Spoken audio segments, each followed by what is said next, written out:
Triple H has made a big WWE mistake, and in this video I'm going to tell you exactly what I'm talking about, because what Triple H has been able to do since taking over the reins from Vince McMahon, well, it's been remarkable in a lot of ways.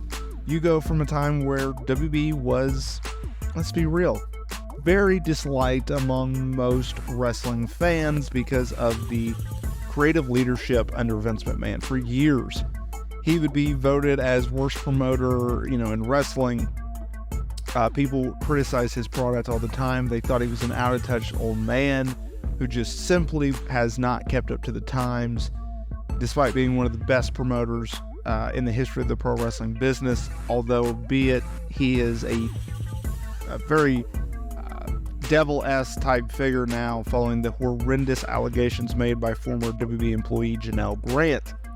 But Triple H took what worked in NXT and applied it to the main roster when he took over main roster creative in the summer of 2022, following the hush money scandal that was facing Vince McMahon at the time, that ultimately led to his then retirement before he forced his way back into the company, then sold it to Endeavor, and all the shenanigans happened from there. All the allegations came out to light because what worked in NXT works on the main roster, which is he makes the brand seemingly cool. He took, we're going to have pure athletes from various sporting athletic standpoints, whether that be amateur wrestling or baseball, football, soccer, whatever it may be, and we're going to train these people into stars that we want them to be. But then on the flip side, we're going to take all this great talent from the independents, whether that be ROH or PWG or TNA or New Japan or whatever, and we're going to make them play our playbook, right? And that worked, and that built a ton of stars, right? Your Roman Reigns's, your Seth Rollins's, your Mercedes Moné's, your Charlotte Flair's, Becky Lynch's. I mean, the list goes on and on and on and on. But then the pandemic happened, and NXT really cooled off because you had them going head-to-head with AEW. And what worked with AEW is they were the cool new brand because they were going up against the establishment. They were going up against this horrific main roster product that Vince McMahon was dishing. But times and terms have changed because Triple H is now in charge of leadership, and Vince McMahon is no longer. And now WWE is the cool brand, and AEW is kind of looked down upon among certain fans. I don't agree with that, but that's just the reality, right? You have the major league versus a smaller league, not the minor leagues, because AEW is nowhere close to being to the minor leagues. They're not in NWA.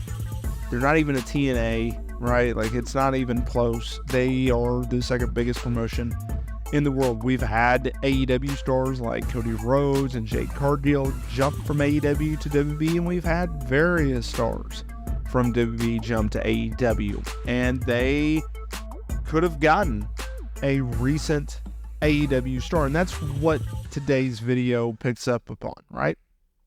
So, following his AEW debut, many people, including those in WWE, believe that Triple H missed out on a recent AEW signing. And no, it was not Mercedes Moné. It was Will Ospreay, because the top star from New Japan, he had interest from plenty of promotions bidding for his services, including WWE, AEW, and TNA. And while he did receive a offer from WWE, while he did receive a major offer from TNA, he opted to sign with AEW.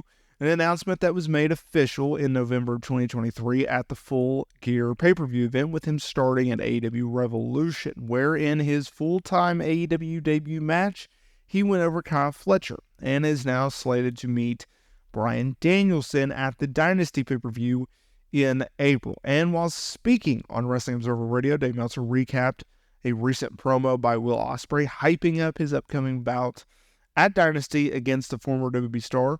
And Meltzer noted that he heard from people who felt like Triple H didn't consider Ospreay a promo guy, but really just simply a good wrestler.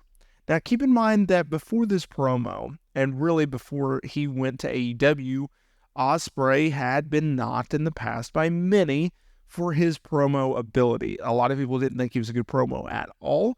Some people thought, well, he relied too much on cursing in his promos to get over the effective message that he's trying to spread. This is what Meltzer had to say. Ospreay just started a few weeks ago, 10 days ago. 11 days ago, whatever it is. And he's like getting this kind of reaction.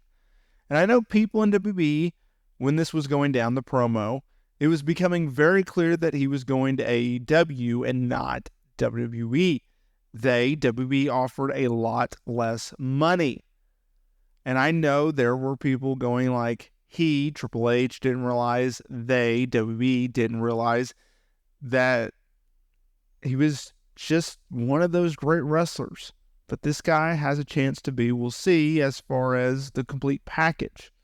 There's very few people, as far as this complete total package. If you are confused as I am when I'm reading this transcript, you are not alone. So let's break down Meltzer's terminology here, because I'm just reading word for word what this man said. So let's break this down.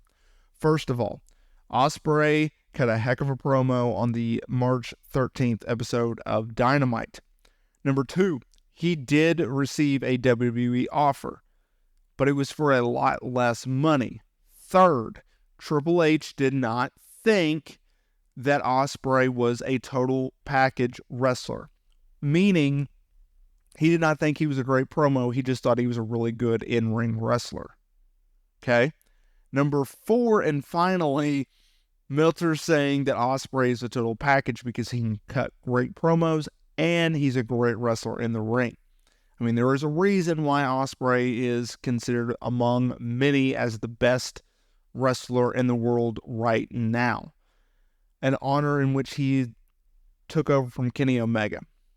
Because for many years, I thought it went Bryan Danielson to CM Punk, back to Bryan Danielson to Kenny Omega, maybe Okada in there, to now Will Ospreay.